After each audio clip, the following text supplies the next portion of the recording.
जय श्री राम। तो चलिए आज जानते हैं भगवान विष्णु के भगवान राम के रूप में अवतार लेने के पीछे और कौन-कौन सी कहानियाँ हैं। तो जैसा कि मैं पहले आपको बता चुकी हूँ कि इन्हीं कहानियों में कुछ श्राप थे और कुछ वरदान थे। तो हम वरदान की बात कर चुके हैं। आज हम बात करेंगे कि वो कौन-सा श्राप था जिसकी वजह से भगवान विष्णु को धरती पर भगवान राम के रूप में अवतार लेना पड़ा। तो यह रामचरितमानस के बालकांड पे आधारित कहानी है। इसके अनुसार एक बार नारद मुनि हिमालय में जाकर तपस्या कर रहे थे। तो उनकी गहरी तपस्या देखकर देवताओं के राजा इंद्र को ये लगा कि शायद ये अपनी तपस्या से भगवान को खुश कर मेरा राजपाट जो है वो वरदान में मांग लेंगे। तो इस डर की वजह से इंद्र ने कामदेव को महर्षि नारद की तपस्या भंग करने के लिए भेजा और इस तरह से कामदेव ने जाकर नारद जी की तपस्या को भंग कर दिया।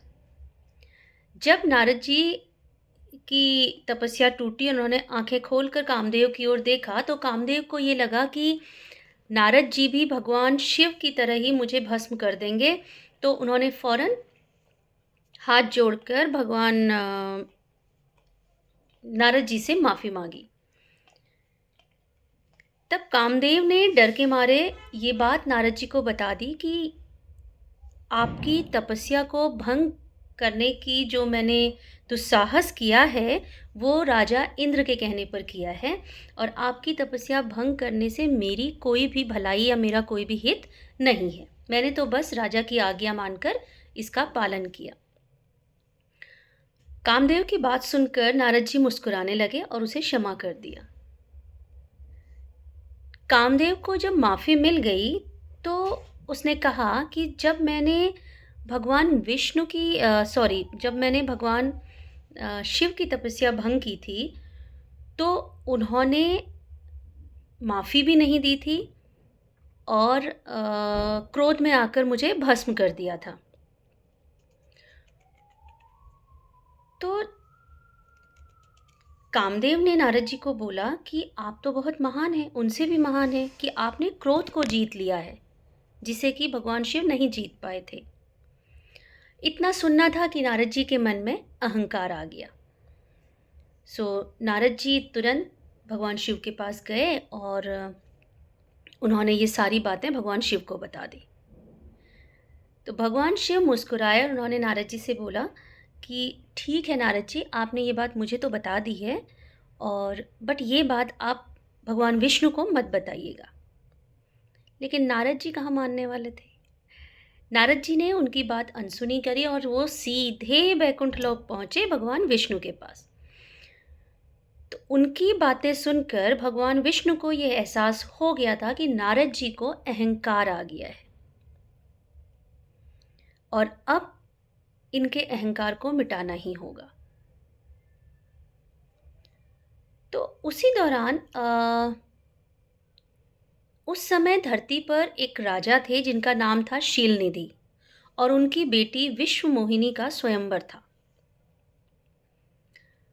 तो घूमते-घामते महर्षि नारद भी वहाँ पहुँचे और उनको ये लगा कि विश्वमोहिनी को देखने के बाद मुझे भी विवाह कर लेना चाहिए। तो वो वापस भगवान विष्णु के पास गए और उनसे बोला कि भगवान, मुझे विष्णुमोहिनी से शादी करनी है, तो मुझे स्वयंवर में जाना है। उसके लिए मुझे आपकी जैसी मनमोहिनी छवि चाहिए जिससे कि वो विश्वमोहिनी मुझे किसी भी हालत में मना ना करे और अपना वर मुझे चुन ले। तो भगवान विष्णु मन ही मन मुस्कुराए और उन्होंने नारद जी से कहा, ठीक है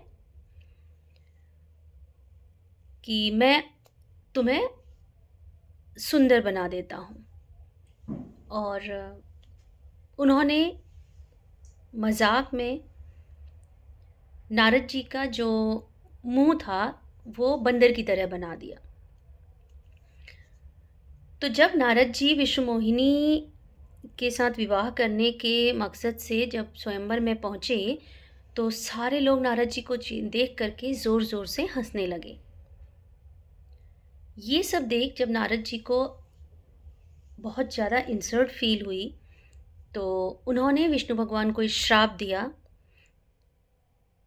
कि आपकी वजह से प्रभु आज मेरा विवाह नहीं हो पाया, मैं हास्य का पात्र बना, तो अब मैं आपको श्राप देता हूँ कि आप भी धरती पर जन्म लेंगे और आपको भी स्त्री वियोग भुगतना पड़ेगा। और जिस बंदर का मुँह आपने मुझे दिया है, यही बंदर आपको आपकी पत्नी से मिलाने में आपसे आपकी सहायता करेंगे।